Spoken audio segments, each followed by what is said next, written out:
Hi, you're watching Reddit Confessions. Clink.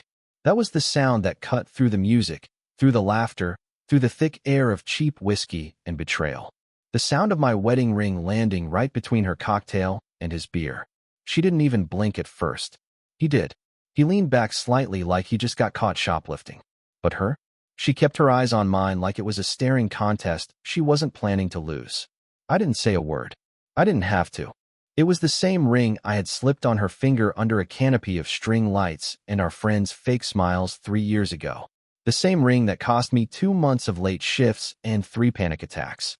The same ring she said she'd never take off. And now it sat between them like a death certificate. I turned and walked out. I made it 6 steps before the shaking started. Not rage, humiliation.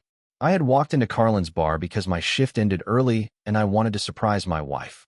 She always talked about wanting little surprises to keep things alive. So I went home, saw her car missing, remembered she once mentioned trying that new place on 8th, and figured, why not? Turns out, she'd already found her surprise. He was taller, confident, wearing cologne you could smell across the room. And he laughed like he already knew he'd won. I didn't stick around to hear the excuses. I didn't need to. But I made one mistake. I left too fast. Because when I got home, still dizzy from what I'd seen, something was off. A drawer left open. A folder on her laptop I'd never seen before. I clicked on it, because at that point, what did I have to lose? And inside, let's just say, the man at the bar was only one part of it. What I found in that folder made me sit on the kitchen floor for hours, holding my head, trying not to throw up. This wasn't just a betrayal. It was a plan. Back home, I sat in silence for what felt like hours. I don't remember driving. I don't remember turning the key in the door. Everything was a blur until I found myself staring at Sierra's laptop, still open on the kitchen counter like she hadn't even bothered to close it before running off to meet him. Part of me knew I shouldn't snoop. Another part, the one still clutching the ghost of a marriage, needed to know. The screen had gone dim, so I tapped the trackpad. The desktop came to life. Neat rows of icons, color-coded folders, all organized in the way she always teased me for not doing with mine. But one folder stood out, dead center on the screen, with no label except the word reroute. The name felt surgical, cold, like something an operations manager would use, not a wife. I clicked. Inside were screenshots of text messages. Not just with him, but with someone else. A friend, I think. Maybe the one she always went on those girl weekends with. They weren't hiding anything. In fact, it felt like they were cataloging it all. Dates, hotel receipts, even a to-do list titled "Before I Go." It wasn't just cheating. It was a structured exit plan. One screenshot hit me harder than the rest. A text from Sierra. Lowell won't see it coming. He's still stuck in his little routine. I've been invisible for years, and he hasn't even noticed. I think I stopped breathing for a moment. Invisible? I made her coffee every morning. I kissed her forehead every night before bed, even when she turned away. I fixed her car brakes myself when we couldn't afford a mechanic. I didn't ask questions when she said she was too tired for anything intimate for over 7 months. Was I really that blind? No. Was I that pathetic? There were pictures too. Dozens. Her with the guy from the bar. His name was Miles, apparently. Her friend cheering her on. A selfie of Sierra at a hotel pool in Tampa 2 months ago, claiming she was at a company training in Ohio. Then I saw the document. It was a Word file titled "The Exit Pitch." I opened it with trembling hands. It was a script. For me. A speech she had prepared, apparently for the day she'd sit me down and say she was leaving. It had bullet points. Keep it light. Mention how we've grown apart. Don't get emotional. He'll latch onto guilt. I read every line of her emotional rehearsal for abandoning me. And that's when something inside me snapped. Not in a violent way. In a hollow, echoing kind of way. Like a church bell that rings long after the service is over. I didn't cry. I didn't scream. I just closed the laptop. I finally understood something.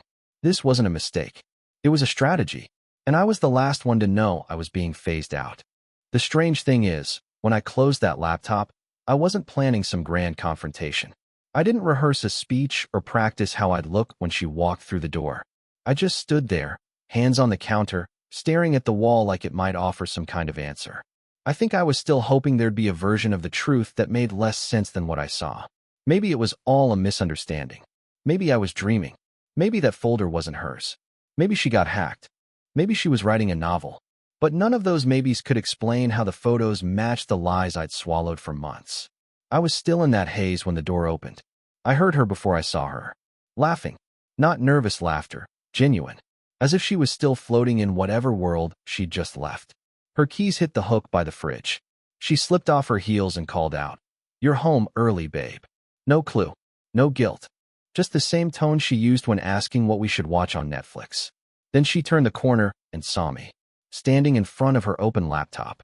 The folder still glowing on the screen like a wound. Her mouth hung open. Her smile died in slow motion. "Lowell, I can explain," she stuttered, suddenly unable to look me in the eye. I didn't say anything right away. I just stepped aside, let her walk up and see exactly what I'd been staring at for the last hour. I watched her face cycle through stages: shock, panic, calculation. That last one stuck. She straightened up and took a deep breath like she was about to launch into some well-prepared campaign speech. "You weren't supposed to see that yet," she said. Yet. That word echoed in my ears like a bomb siren. Not "I'm sorry." Not "it's not what you think." Just yet. Like it was a PowerPoint I'd been shown too soon. She sat down at the table across from me and clasped her hands. "Okay. I know this is a lot, but please just listen. I wasn't going to blindside you. I was trying to be careful. Kind. I was going to talk to you after my trip next week." I blinked. Trip? To Sedona. With Lena. Her voice cracked. Not from sadness. More like her script was falling apart. It was going to be my last trip before the conversation. I tilted my head. Sedona? Or Tampa again? That hit her. She flinched. I leaned forward, my voice low. I saw everything. The hotel receipts. The texts. The script. "You actually wrote a script, Sierra?" Bullet points. She finally broke eye contact. "Because I didn't want to hurt you more than necessary." A silence fell. She stared at the table. I stared at her. "You thought if you staged it right, I'd go quietly?" I asked. "I thought, if I gave you time to process it, without emotion, you'd understand. We've been off, Lowell, for a long time." My jaw clenched. "You mean you've been off? You were halfway out the door before I even knew it was open." She didn't deny it. Instead, she stood up and reached for her bag. "I'm going to stay at Lena's for a few nights. We both need space." I watched her walk toward the door like it was just another evening. Like she hadn't detonated everything with a file folder and a smirk. She didn't even look back. But before she could leave, I said one thing. "Hey, Sierra." She stopped. "I found something else in that folder. A file you didn't label." Her body stiffened. "What file?" I didn't answer. Not yet. Let her sweat. I could see it in the way her hand tightened around the strap of her purse. That pause in her breath. That flicker of fear she couldn't hide fast enough. The moment I mentioned the unlabeled file, she stopped moving like a deer mid-step. I didn't even know what was in it yet. I'd barely noticed it while scanning through the mess. But her reaction? That told me everything I needed to know. It wasn't meant to be found. Not ever. "What file, Lowell?" she asked again, her voice deliberately calm now, like she was trying to reset the board before the next move. I walked over to the laptop, tapped the trackpad, and reopened the folder. It was still there, at the very bottom. A Word document with no name. No date in the title. No nothing. Just blank space where a name should have been. Hidden in plain sight. I double-clicked it. Sierra didn't move. At first glance, it was nothing, just a wall of text. But as my eyes adjusted and the words began to connect, I felt my throat close up. This wasn't a message to her lover. It wasn't a travel plan. It was a journal.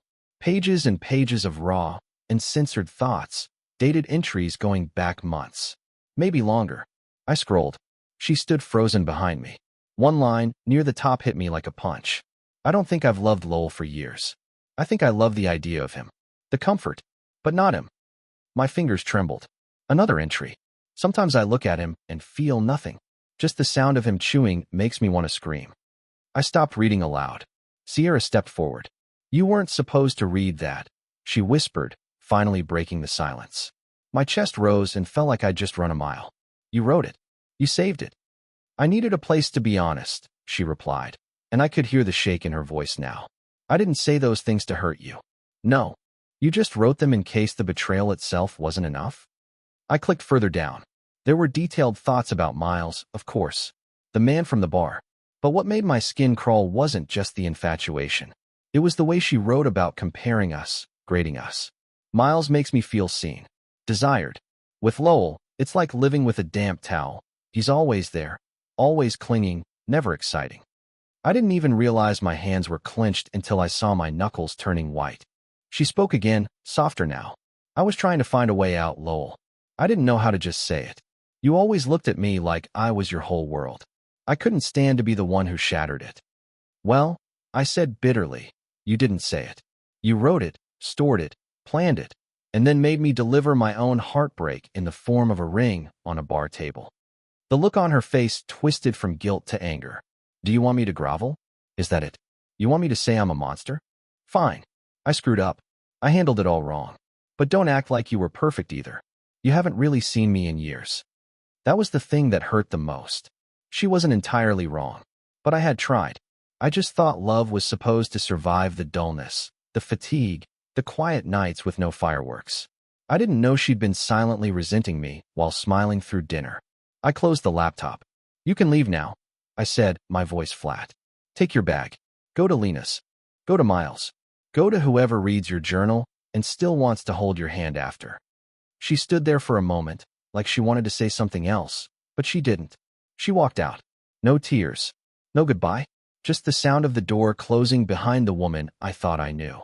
The silence after she left was louder than any argument we'd ever had. I didn't sleep that night. I didn't eat. I just sat on the couch, staring at the dark screen of the TV like it might eventually blink to life and tell me what to do. I kept replaying everything. Her expression at the bar, the journal, the way she didn't even cry when she walked out. It all felt surgical, pre-planned, like I was just one final item she needed to check off before moving on. Around noon the next day, I got an email from the storage company we'd used for years. One of those automatic reminders. Unit 17B is due for renewal. I almost deleted it, but something made me pause. That storage unit. Sierra had been going there a lot lately. More than usual. Said she was sorting through old boxes or donating stuff. At the time, I believed her. Because that's what I did. I believed her. But now I didn't believe anything. I grabbed the keys and drove straight there. The place was empty, the hallways humming with the faint buzz of fluorescent lights. When I opened the unit, most of the boxes were untouched, dusty, half-collapsed. But one box sat clean, sealed with fresh packing tape, and marked with a single word, spring. We never labeled anything. That alone made it suspicious. I dragged it out, cut the tape, and opened it. Inside were clothes, hers mostly. A few of mine too. Folded neatly like they were being preserved, not discarded. Beneath the clothes were framed photos from our wedding, old love notes. Even the anniversary scrapbook I thought we lost years ago. At first, I thought maybe it was a nostalgia box. A goodbye ritual. But then I noticed something wedged beneath the photos, a folder, thick and heavy. Inside the folder were documents. Bank statements. Contracts. And then, a lease agreement. Signed 2 months ago. In her name. And his.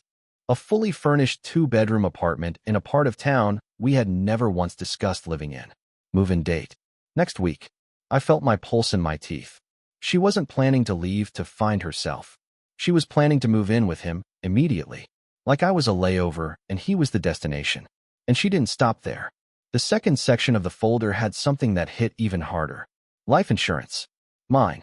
A policy I didn't remember agreeing to, but apparently signed through her employer's benefits portal. She had forged my e-signature, twice. One for the beneficiary change. One for the increased amount. Guess who the new beneficiary was? Not me. Not even a family member. It was Miles. That was the moment the air left my lungs. She wasn't just done with me. She was replacing me. Completely. Financially. Physically. Legally. And I had walked into it blind, thinking I was just unlucky. Thinking she'd maybe made a mistake. But no. It was deliberate. Calculated. Clinical. I put everything back in the folder and sat down on the cold concrete floor. I wasn't just mourning a marriage anymore. I was mourning the version of myself that believed I was hard to love. Because maybe I wasn't. Maybe she was just really, really good at lying. I sat in my truck outside the new apartment for almost an hour. The one with Sierra and Miles' names on the lease, neatly printed together like a couple shopping for throw pillows. The complex looked new. Glass balconies, coated entry, All the charm of modern living built to make people like me feel small. I didn't know what I was hoping to see. Maybe some confirmation that it wasn't as real as the papers made it feel. Maybe a sign she hadn't moved in yet.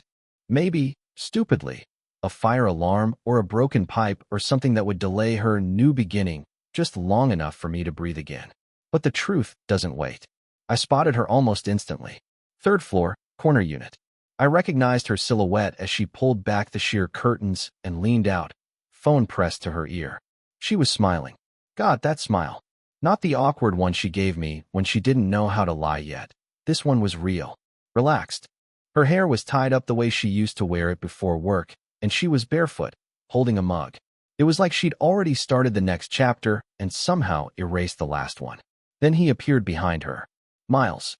Shirtless, comfortable, completely at home. He said something to her, and she laughed so hard she nearly spilled her coffee. I didn't know what was more humiliating, watching her act like I never existed, or realizing how quickly she adjusted to life without me. I should have left then. I really should have. But I parked across the street, ducked into a small cafe, and waited. I watched the unit for hours, like a man possessed. People came and went. Maintenance, a delivery guy, a woman walking a golden retriever. But around 5 p.m., something shifted. Miles left. Alone. I watched him walk to a sleek black car and drive off like he didn't just help wreck someone's life. 15 minutes later, Sierra left too. She looked different. Nicer clothes, full makeup, heels. She wasn't heading to Lena's, that was for sure. I followed her car, keeping 2 back. I knew how wrong it was, how unhealthy, how utterly pathetic. But I couldn't stop myself. I needed to know what this new version of her did when she thought I wasn't looking. She pulled into a quiet neighborhood on the edge of town. Parked. And then, she went up the steps of a house and rang the bell. A man opened the door. Not Miles. Older. Well-dressed. Maybe in his 50s. He smiled, kissed her on the cheek. She stepped inside without hesitation. And the door closed. I sat in my truck, fingers digging into the steering wheel. My breath shallow. I didn't understand. Who was this man? A client? A mentor? Another affair? Suddenly the lease, the journal, the insurance. They all felt like pieces of a puzzle with more edges than center. What if Miles wasn't the only one? What if I wasn't the only one she was trying to replace? What if he was the real endgame? I sat there until the streetlights flickered on, until the cold crept through my jacket, until I could no longer lie to myself. This wasn't a love story gone wrong. It was a long con, and I was just collateral damage. I didn't sleep that night. Not even close. I lay on the couch with the TV on mute, replaying every second of what I saw outside that man's house. The kiss on the cheek. The confident way she walked inside, like she'd done it a dozen times before. I wasn't just spiraling anymore. I was free-falling. Miles wasn't the full story.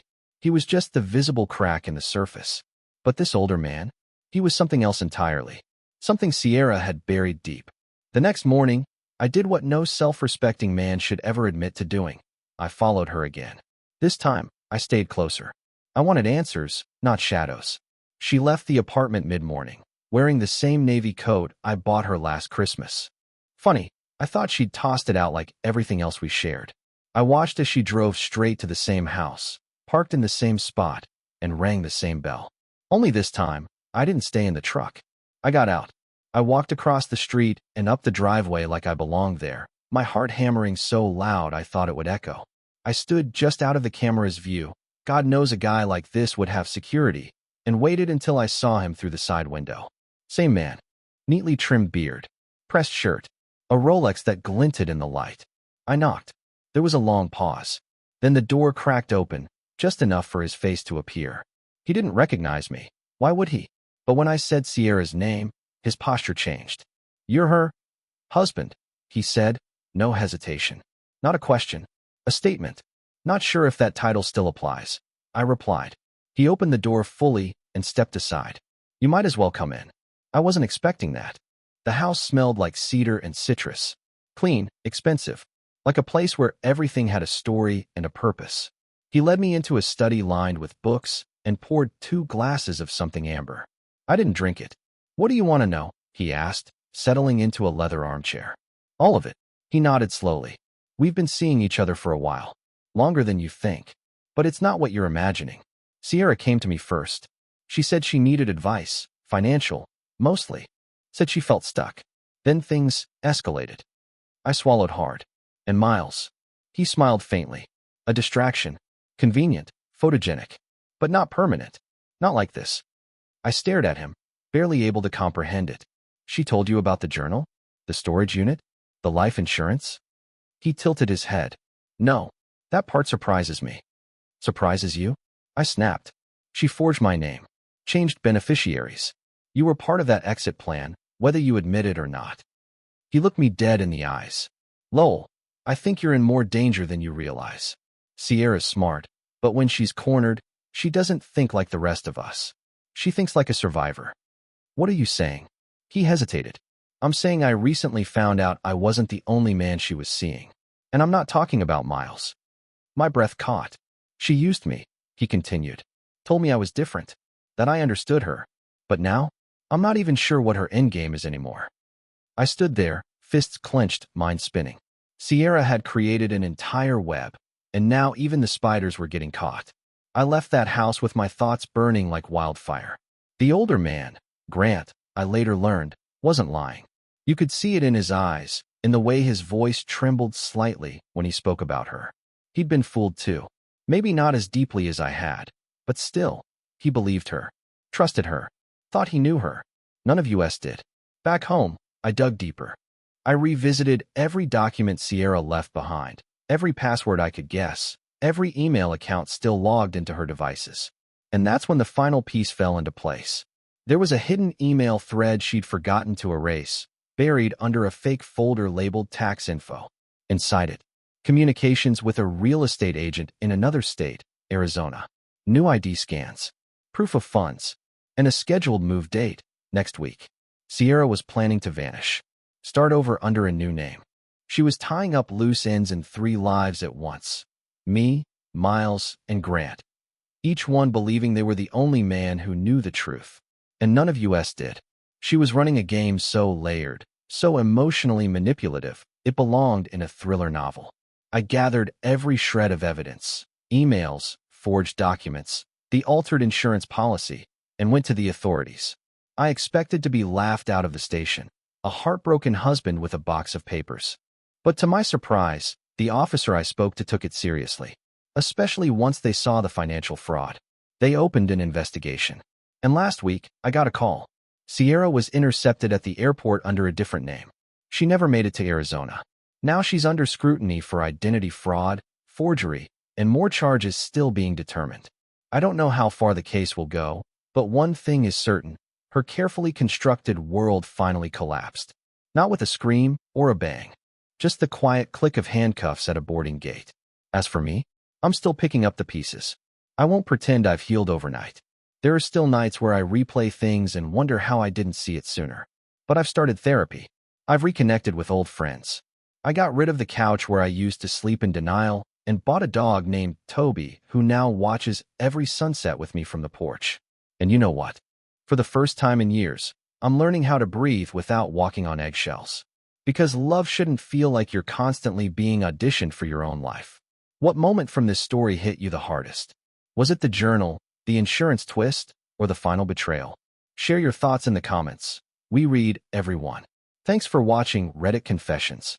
If this story pulled you in, give it a like and subscribe for more wild, true life betrayals. See you in the next confession.